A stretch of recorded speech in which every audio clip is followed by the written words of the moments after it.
Ayan, shoutout sa ating lahat dyan. Nandito tayong muli sa ating munting channel at bibigyan natin ng opinion itong papasider na ito na bulag, sumisilip, pilit, gawing kasinungalingan ang katotohanan.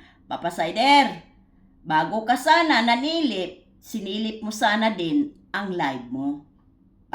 Kung hindi ba nilangaw? Katulad ng live ko.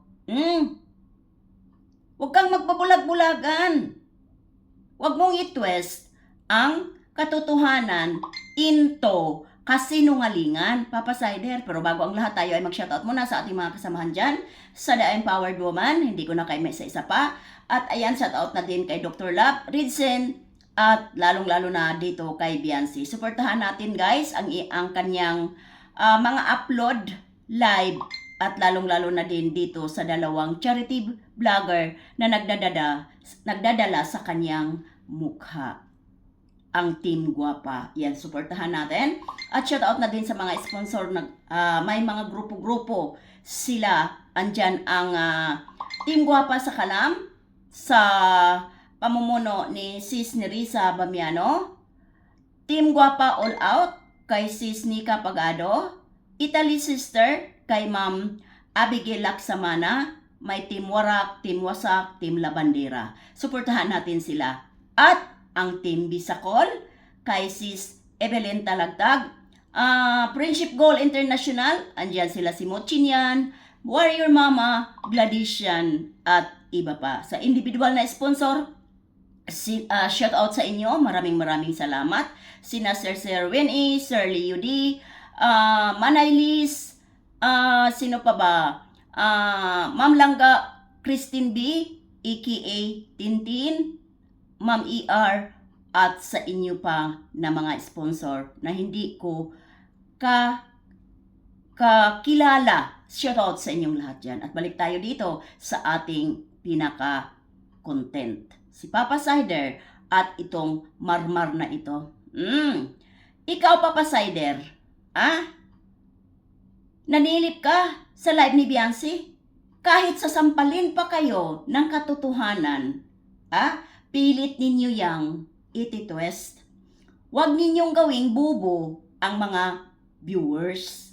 Hindi lang ninyo matatanggap na maraming nagpapalipad kay Biancy. At sa mga channel namin, pareho nilangaw. Huwag tayong mainggit sa kapwa. Huwag tayong mainggit sa kapwa. Dahil hindi maganda yan.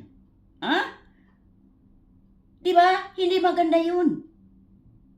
Kahit kitang-kita na, nagbulag-bulagan ang isang papasider dahil sa inggit. May nag-uutos ba na kailangang i-debunk ang katotohanan? Papasider, kayo mga pinagagawa ninyo, kahit kitang-kita na, pilit at pilit ninyong dinidebunk. Kayo ang masisira dyan. Kayo ang masisira. Hindi si Biancy. Hindi kami. Kayo. Kahit andyan na yung pinaka-ebidensya, pilit ninyong i-twist. Pero kung pagdating sa tamang binyo yan, wala nang dapat pagdebatihan. Ito na kitang-kita, pero dahil sa content lamang ay iti-twist. Pero tandaan ninyo, kayo ang masisira. Si Biancy, tanggapin na lang natin na destiny niya yan, kapalaran niya yan. At yung kapalaran ng bawat tao, hindi natin yan pwedeng i-twist. Hindi natin pwedeng i-twist kahit kailanman. Diba? Ang Panginoon lang ang nakakaalam. Hindi tayo. Papasider. Huwag kayong mabuhay sa kasinungalingan. Dahil ang balik niyan sa inyo din. Hindi yung taong pinagsinungalingan niyo. Kitang-kita, umaabot ng 2,000 plus ang viewers niya. Tapos isang tao ang magdidebunk dahil inggit ba ang nag-uutos niyan, Papa Sider? Inggit ba ang nag-uutos? O may likod sa mga kasinungalingan ang dapat sasabihin, Papa Sider? Tanong ko lang sa'yo. Dito tayo kay Marmar. Ito nagkomento sa Reels ni Presbyrador. Sa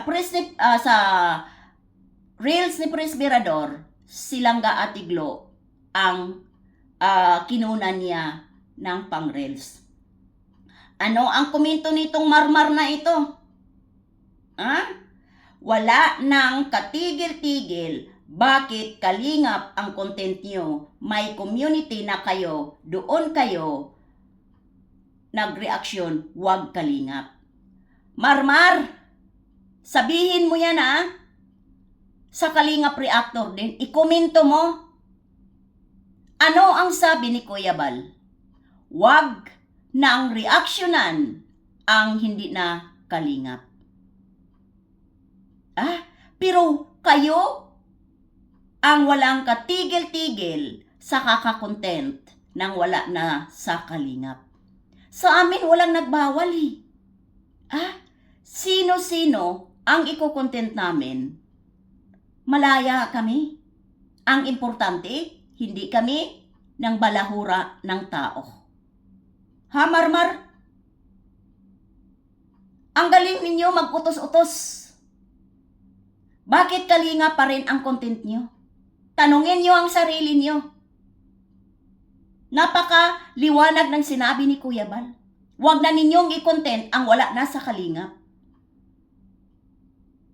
Isa ka sa hindi nakikinig. Katulad sa mga pulpol na panatiko. Tandaan mo, Marmar, malaya kami kung sino ang i-content namin. Wala kahit sino ang magbabawal dahil wala kaming rules na sinusunod. Tandaan mo yan. O hindi mo naintindihan ang sinasabi mo at yung sinasabi ni Kuya Bal. Huwag kayong magbawal sa amin. Independente kami, malaya kami. Ang importante, hindi kami ng balahura sa inyo. Kayo, ang hilig ninyo, mambalahura. Yan ang tandaan ninyo. Focus kami sa issue, Marmar. Kaya huwag kang magturo-turo kung sino ang gusto naming reaksyonan. Marmar, Papa Sider, huwag kang manilip kung isa ka lang naman palang bulag. Nanilip ka, sarili mo, hindi mo sinisilip. Kung may ipis dyan, sa sarili mong bibig.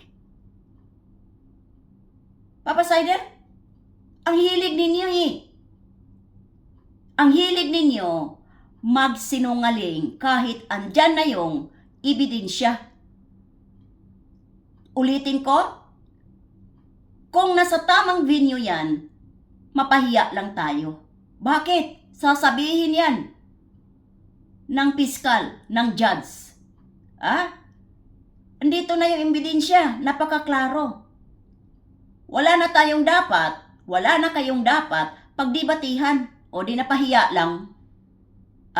Di ba? Papa Sider, Marmar, wag mo kaming turuan kung sino ang aming re-reaksyonan.